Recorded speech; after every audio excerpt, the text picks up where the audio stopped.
Hi ಗೆಳೆಯರೆ, ನಾವಿವತ್ತು ಹೋಗ್ತಾ ಇರೋ ಪ್ಲೇಸ್ ನೀವೇ ಗೆಸ್ ಮಾಡಿ ಹೇಳಿ. ನಾನು ಕ್ಲೂ ಕೊಡ್ತೀನಿ, ನೀವು ಕಾಮೆಂಟ್ ಮಾಡಿ. 1682ರಲ್ಲಿ ಔರಂಗಜೇಬನು ಈ ರಾಜ್ಯವನ್ನು ತನ್ನ ಮೊಘಲ್ ಸಾಮ್ರಾಜ್ಯಕ್ಕೆ ಸೇರಿಸಿಕೊಂಡನು. ಕ್ರಿಸ್ತ ಶಕ 1717ರಲ್ಲಿ ನಿಜಾಂ ಉಲ್ ಮುಲ್ಕ್ ಎಂದು ಸ್ವಾತಂತ್ರ್ಯವನ್ನು ಘೋಷಿಸಿದನು. ಆಸಿಫ್ ಜಾನನನ್ನು ನೇಮಿಸಿದನು. ಅವನ ಉತ್ತರಾಧಿಕಾರಿಗಳನ್ನು ನಿಜಾಂಗಳೆಂದು ಕರೆಯಲಾಗುತ್ತದೆ ಮತ್ತು 1948ರವರೆಗೆ ಇದನ್ನು ನಿಜಾಮರೇ ಆಳಿದರು. ಈ 3 ಹಂತದ ಕೋಟೆಯನ್ನು ಹೊಂದಿರುವ ಒಂದು ಕಂದಕ ಮತ್ತು 8 ಪ್ರವೇಶ ದ್ವಾರಗಳಿಂದ ರಕ್ಷಿಸಲ್ಪಟ್ಟ ಬೃಹತ್ ಕೋಟೆಯು ಮಧ್ಯಕಾಲೀನ ದಕ್ಕನ್ನಲ್ಲಿ ಗಮನಾರ್ಹ ಪಾತ್ರ ವಹಿಸಿತು. ಗೆಳೆಯರೆ, ದೂರದ ಕೋಟೆ, ಅಲ್ಲಿಗೆ ಹೋಗಂ ನಡೀರಿ.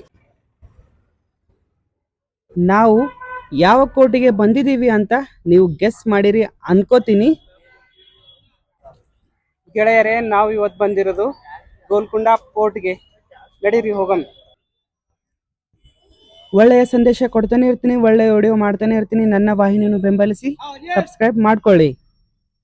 ನಮಸ್ಕಾರ ಗೆಳೆಯರೇ, ನಾವಿವತ್ತು ಬಂದಿರೋದು ಭಾರತದ ಹೈದರಾಬಾದ್ನ ವೆಸ್ಟ್ ಔಟ್ಸೈಡ್ನ ಕೋಟೆ ಅಂದ್ರೆ ಗೋಲ್ಕೊಂಡ ಫೋರ್ಟ್. ಹೋಗಂ ನಡೀರಿ. ನನ್ನ ವಾಹಿನಿಗೆ ನಿಮಗೆ ಪ್ರೀತಿಯ ಸ್ವಾಗತ. ಈ ಕೋಟೆಯನ್ನು ಕಟ್ಟಿರೋದು 11ನೇ ಶತಮಾನದಲ್ಲಿ ಕಾಕತೀಯ ರಾಜ ಪ್ರತಾಪ ರುದ್ರನು.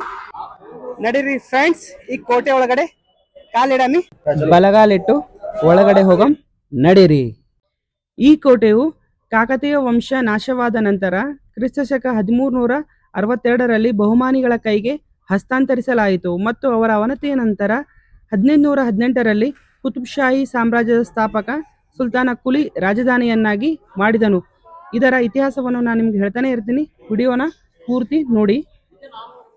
ಇಲ್ಲಿನ ಸ್ಪೆಷಲ್ ಏನೆಂದ್ರೆ, ಈ ಮಹಲಿನ ಕೆಳಗೆ ನಿಂತು ಚಪ್ಪಾಳೆ ಬಡಿದಾಗ ಕೇಳಿ ಬರುವ ಧ್ವನಿ ವಿಭಿನ್ನ ರೀತಿಯಾಗಿರ್ತದೆ. ಒಂದು ಕಡೆ ನಿಂತಾಗ ಒಂದು ಧ್ವನಿ, ಒಂದು ಕಡೆ ನಿಂತಾಗ ಒಂದು ಧ್ವನಿ ಕೇಳಿ ಬರುತ್ತದೆ. ಫ್ರೆಂಡ್ಸ್, ಈ ಕೋಟೆ ಇರೋದು ಬೆಟ್ಟದಲ್ಲೇ. ದೂರದ ಬೆಟ್ಟ ನೋಡಲು ಮಾತ್ರ ಚಂದ, ಅದನ್ನು ಹತ್ತಿದಾಗಲೇ ಕಷ್ಟ ಸುಖ ಗೊತ್ತಾಗೋದು. ನಡೀರಿ ಹೋಗಂ ಹತ್ತಮ ಒಂದ್ಸಲ. ನೋಡಿ ಫ್ರೆಂಡ್ಸ್, ಕೋಟೆಯು ಎಷ್ಟು ವಿಶಾಲವಾಗಿದೆ ಮತ್ತು ಹಾಳು ಬಿದ್ದಿದೆ. ಇದರ ಕೊರತೆ ಕಂಡಾಗ ಮರು ನಿರ್ಮಾಣ ಮಾಡುತ್ತಿರುತ್ತಾರೆ. ಫ್ರೆಂಡ್ಸ್, ಈ ಕೋಟೆಯನ್ನು ಕಟ್ಟಿರೋದು 11ನೇ ಶತಮಾನದಲ್ಲಿ ಕಾಕತೀಯ ರಾಜ ಪ್ರತಾಪ ರುದ್ರನು. ಈ ಕೋಟೆಯನ್ನು ಆತ ಮೊದಲನೇದಾಗಿ ಕಲ್ಲು ಮತ್ತು ಮಣ್ಣುಗಳಿಂದಲೇ ಕಟ್ಟಿದನಂತೆ. ಇದರ ಈಗಿನ ಮಾಲೀಕತ್ವವನ್ನು ಭಾರತದ ಪುರಾತತ್ವ ಸರ್ವೇಕ್ಷಣಾ ಇಲಾಖೆ ಇದನ್ನು ನಿಯಂತ್ರಿಸಲ್ಪಡುತ್ತಿದೆ. ವಿಪರ್ಯಾಸ ಸಂಗತಿ ಏನಂದ್ರೆ, ನಿಮಗೆ ತೋರಿಸುತ್ತಿರುವ ಈ ಕೆತ್ತನೆಯಲ್ಲಿ ಈ ಹಿಂದೂ ರಾಜನ ಹೆಸರೇ ಇಲ್ಲ. ಯಾವ ರೀತಿ ಮೋಸ ಆಗಿದೆ ನೋಡಿ. ಇಲ್ಲಿ ಕೂಡ ಚಪ್ಪಾಳೆ ಬಡಿದು ಕೇಳಿಸ್ತಾ ಇದ್ದಾರೆ ನೋಡಿ, ಧ್ವನಿ ಯಾವ ರೀತಿ ವಿಭಿನ್ನವಾಗಿದೆ. ಇದು ನೋಡಿ ತಾರಾಮತಿ ಮಸೀದಿ ಅಂತ.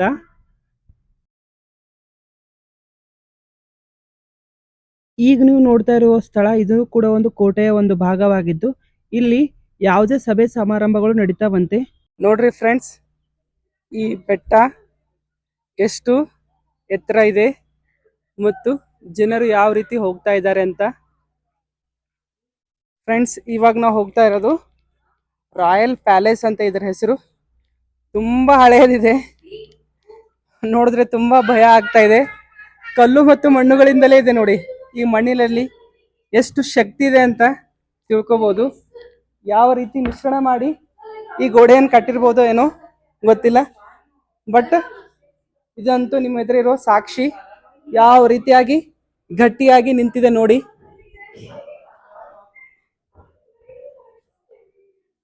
ಈಗಿನ ಸಿಮೆಂಟಲ್ಲೂ ಅಷ್ಟು ಶಕ್ತಿ ಇಲ್ಲ, ಬಟ್ ಯಾವ ರೀತಿಯಾಗಿ ಗಟ್ಟಿಯಾಗಿ ನಿಂತಿದೆ ನೋಡಿ.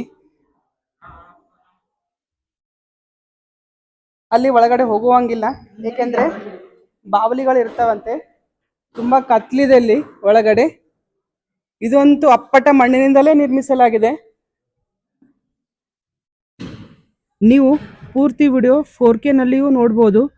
ಆ ವಿಡಿಯೋ ನಿಮಗೆ ಫುಲ್ಲು ನಿಖರವಾಗಿ ಸ್ಪಷ್ಟವಾಗಿ ಕಾಣಿಸುತ್ತೆ ನೋಡ್ರಿ.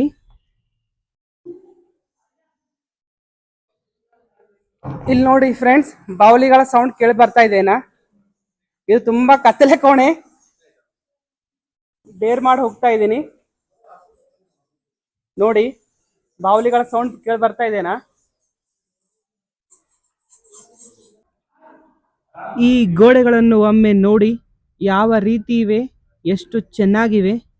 ಈ ಗೋಡೆಯ ಮೇಲೆ ನೋಡಿ, ಕಲ್ಲು ಕಾಣ್ತವೆ, ಆದ್ರೆ ಮೇಲೆ ಬೀಳ್ತಾ ಇಲ್ಲ.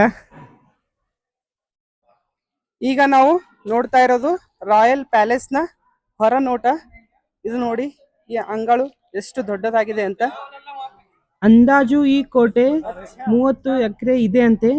ಇಷ್ಟು ಹಳೆಯದಾದ ಕೋಟೆ ಇಷ್ಟು ಗಟ್ಟಿಯಾಗಿರಲು ಕಾರಣವೇನೆಂದ್ರೆ, ಸುಲ್ತಾನ ಕುಲಿ ತನ್ನ ಕಾಲಾವಧಿಯಲ್ಲಿ ಈ ಕೋಟೆಯನ್ನು ಚೆನ್ನಾಗಿ ಅಭಿವೃದ್ಧಿ ಮಾಡಿದನಂತೆ.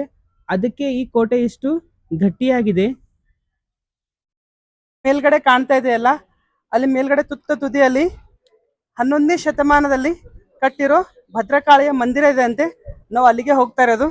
ನಡೀರಿ ಹೋಗಮ್ ಅಲ್ಲಿಗೆ.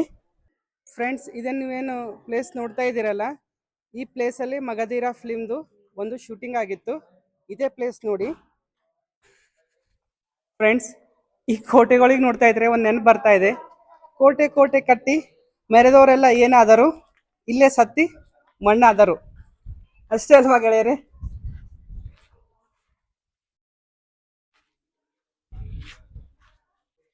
ಅಲ್ಲಿ ನೋಡಿ ಗೆಳೆಯರೆ, ನಾವು ಬೆಟ್ಟದ ತುದಿಯನ್ನು ನೋಡ್ತಾ ಇದ್ದೀವಿ. ಅಲ್ಲೊಂದು ಮೇಲ್ಗಡೆ ಮಸೀದಿನೂ ಇದೆ, ಅದರ ಪಕ್ಕದಲ್ಲಿ ದೇವಸ್ಥಾನನೂ ಇದೆ. ನೋಡಿ, ಮನುಷ್ಯರು ಎಷ್ಟು ಚಿಕ್ಕರಾಗಿ ಕಾಣ್ತಾ ಇದ್ದಾರೆ ಅಂತ ನಾನು ಜೂಮ್ ಮಾಡಿ ತಗೋತಾ ಇದ್ದೀನಿ. ಕಾಣ್ತಾ ಇದ್ದಾರಾ? ಎಲ್ಲ ಹಳೇದಾಗ್ಬಿಟ್ಟಿವೆ. ಇದು ಸ್ನಾನದ ಕೊಂಡ ಅಂತೆ. ಇಲ್ಲೇ ಎಲ್ರು ಸ್ನಾನ ಮಾಡ್ತಿದ್ರಂತೆ ಆ ಕಾಲದಲ್ಲಿ. ಯಾವ ರೀತಿಯಾಗಿ ಹಾಳು ಬಿದ್ದಿದೆ ನೋಡಿ.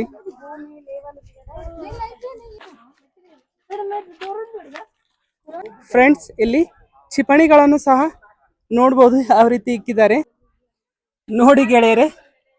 ಈ ಬೆಟ್ಟದ ಮೇಲಿನ ದೃಶ್ಯ ನೋಡಿ, ಎಲ್ಲ ಪ್ರವಾಸಿಗರು ಬರ್ತಾ ಇದ್ದಾರೆ. ಫ್ರೆಂಡ್ಸ್, ಈ ಕೋಟೆಯ ಮೇಲ್ಗಡೆಯ ಚಿತ್ರ ನೋಡಿ. ಈಗ ನಾವು ಸ್ವಲ್ಪ ಮೇಲೆ ಬಂದಿದ್ವಿ ನೋಡಿ, ಕೋಟೆಯ ಕೆಳಗಿನ ದೃಶ್ಯ.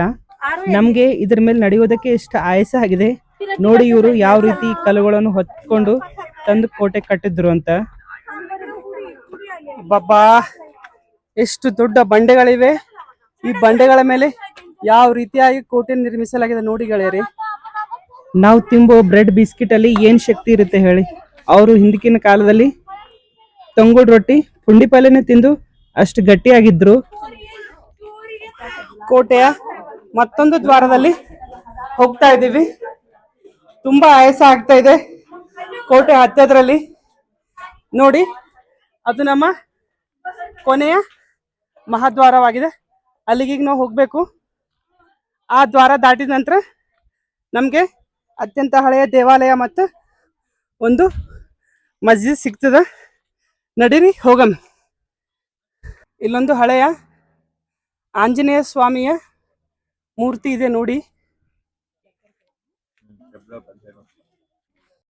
ಅಲ್ಲೊಂದು ಕಮಾನ್ ಇದೆ, ನಡೀರಿ ಅಲ್ಲಿ ಹೋಗಮಿ, ನೋಡಮಿ ಏನದ ಅಂತ.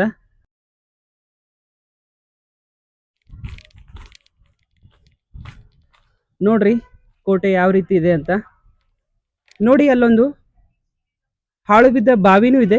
ಆ ಬಾವಿ ನೋಡಮಿ, ಬಾವಿ ಯಾವ ರೀತಿ ಹಾಳು ಬಿದ್ದಿದೆ ಅಂತ. ಫ್ರೆಂಡ್ಸ್, ಅಲ್ಲಿಗೆ ಹೋಗಿ ಬರಮಿ. ಅಲ್ಲಿಗೆ ಹೋಗಿ ಬಂದಿದ್ದಾಗ ಆಮ್ಯಾಗಿಂದು ಆ ಕೋಟೆಯಲ್ಲಿ ಒಳಗಡೆ ಹೋಗಮಿ. ಫಸ್ಟ್ ಅಲ್ಲಿಗೆ ಹೋಗಿ ಬರಮ್ ನಡೀರಿ.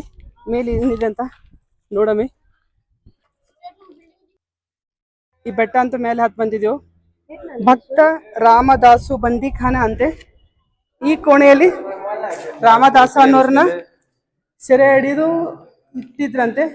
ಇಲ್ಲಿದೆ ನೋಡಿ, ಈ ಗೋಡೆ ಮೇಲೆ ಇಲ್ಲೆಲ್ಲ ಬರ್ದಿದ್ದಾರೆ ಜೈ ಶ್ರೀರಾಮ್ ಅಂತ. ಒಂದು ಮೇಲ್ಗಡೆ ಹೋಗೋ ನಡೀರಿ, ಏನಿದೆ ಅಂತ ನೋಡಮಲ್ಲಿ ಒಂದ್ಸಲ. ನಡಿರಲ್ ಮ್ಯಾಗ ಹೋಗಮಿ. ಒಂದು ಬಂಡೆ ಮೇಲೆ ಆ ಕೋಟೆಯನ್ನು ಕಟ್ಟಿದ್ದಾರೆ, ಯಾವ ರೀತಿ ಕಟ್ಟಿದ್ದಾರೆ ನೋಡಿ. ನಡ್ರಿ ಅಲ್ಲಿಗೆ ಒಂದ್ಸಲ ಹೋಗಮಿ. ಮೇಲಂತ ಬಂದಿದ್ದೀವಿ ಗೆಳೆಯರೆ. ಮೇಲೆ ಹೋಗಲು ಚಾನ್ಸ್ ಇಲ್ಲ. ಇದು ನೋಡ್ರಿ ಪೂರ್ತಿ ನೋಟ. ನಾವೀಗ ಬಂದಿರೋದು ಕೋಟೆಯ ಮೇಲುಗಡೆ, ತುತ್ತ ತುದಿ ಇನ್ನು ಅಲ್ಲಿದೆ, ಅಲ್ಲಿ ಹೋಗೋಣ. ಆ ಮಸೀದಿ ಆಗೋಣ. ತುತ್ತ ತುದಿ ಇದೆ, ಆ ತುತ್ತ ತುದಿಯಲ್ಲಿ ದುರ್ಗಾದೇವಿ ಅಥವಾ ಕಾಳಿದೇವಿಯ ಮಂದಿರ ಇದೆ. ಹೋಗಮ್ಮಿ ನಡೀರಿ ಫ್ರೆಂಡ್ಸ್, ನಡೀರಿ ಈಗ ನಾವು ಹೋಗಮ್ಮಿ. ನೋಡ್ರಿ ಎಲ್ಲರೂ ಯಾವ ರೀತಿ ಸುಸ್ತಾಗಿ ಕುಂತಿದ್ದಾರೆ ಅಂತ. ಈಗ ನಾವು ಒಳಗಡೆ ಹೋಗ್ತಾ ಇದ್ದೀವಿ. ನಡೀರಿ ಒಳಗಡೆ ಅಂತೂ ಹೋಗಮ್ಮಿ. ಇದು ನೋಡಿ ಮಣ್ಣಿನಿಂದೇ ಆಗಿದೆ. ಇದು ಪೂರ್ತಿಯಾದ ಮಣ್ಣೇ ಇದೆ. ಈ ಮಣ್ಣಿನಲ್ಲಿ ಯಾವ ಶಕ್ತಿ ಇದೆ ಅನ್ನೋ ಗೊತ್ತಿಲ್ಲ. ನಡೀರಿ ಒಳಗಂತೂ ಹೋಗಮ್ಮಿ. ಬಲಗಾಲಂತೂ ಕಾಲಿಟ್ಟಿದೀವಿ. ಅದೇ ನೋಡಿ ಕಾಳಿಕಾ ದೇವಿಯ ದೇವಸ್ಥಾನ. ಹೋಗೋಣ. ಜೈ ಮಾತಾಜಿ.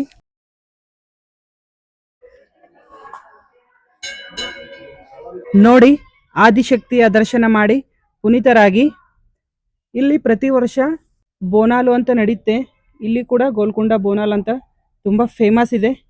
ಇಲ್ಲಿ ಕೂಡ ಸಹಸ್ರಾರು ಭಕ್ತರು ಬಂದು ಬೋನಾಲು ಮಾಡ್ತಾರೆ.